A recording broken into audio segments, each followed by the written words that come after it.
ಎಲ್ರಿಗೂ ಶರಣ್ರಿ. Welcome back to my YouTube channel. ಇವತ್ತು ರಾಮನವಮಿ ಇದ್ದಿದ್ದರಿಂದ ಕೆಲಸ ಮುಗಿಸ್ಕೊಂಡು ನಾವು ರಾಮನ ದೇವಸ್ಥಾನಕ್ಕೆ ಹೊಂಟೇವ್ರಿ. ಶ್ರೀರಾಮನ ಜನ್ಮದಿನದ ಪ್ರಯುಕ್ತವಾಗಿ ರಾಮನವಮಿ ಆಚರಿಸ್ತಾರ್ರಿ. ಈ ಹಬ್ಬವನ್ನು ಚೈತ್ರ ಮಾಸದ ಶುಕ್ಲ ಪಕ್ಷದ ನವಮಿಯ ದಿನದಂದು ಆಚರಿಸ್ತಾರ್ರಿ. ಈ ದಿನ ಬೇಸಿಗೆಯಲ್ಲಿ ದೇಹಕ್ಕೆ ತಂಪಾಗ್ಲಿ ಅಂತಂದು ಪಾನಕ, ಕೋಸಂಬರಿ ಮತ್ತು ಮಜ್ಜಿಗೆ ಮುಂತಾದ ಪ್ರಸಾದಗಳನ್ನು ಕೊಡ್ತಾರೆ.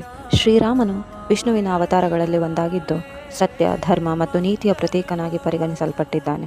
ಶ್ರೀರಾಮನ ಜೀವನವು ನಮಗೆ ಸತ್ಯದ ಮಾರ್ಗದಲ್ಲಿ ನಡೆಯಲು ಮತ್ತು ಒಳ್ಳೆಯ ಗುಣಗಳನ್ನು ಅಳವಡಿಸಿಕೊಳ್ಳಲು ಪ್ರೇರಣೆ ನೀಡುತ್ತದೆ. ಇಲ್ಲಿ ನೋಡ್ರಿ, junior Virat Kohli full balloon ಹೊಡೆದಿದ್ದು.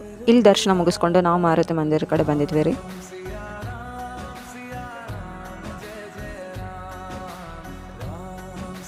ಇವತ್ತಿನ ದಿನ ನಾವು ಎಲ್ಲೆಡೆ ಭಜನೆಗಳು ಮತ್ತು ಕೀರ್ತನೆಗಳನ್ನು ಕೇಳಬಹುದ್ರಿ. ಜೈ ಶ್ರೀರಾಮ್ ಅಂತ ಹೇಳ್ತಾ ಈ ವಿಡಿಯೋನ ಇಲ್ಲಿಗೆ ಮುಗಿಸ್ತಾ ಇದ್ದೀನಿ.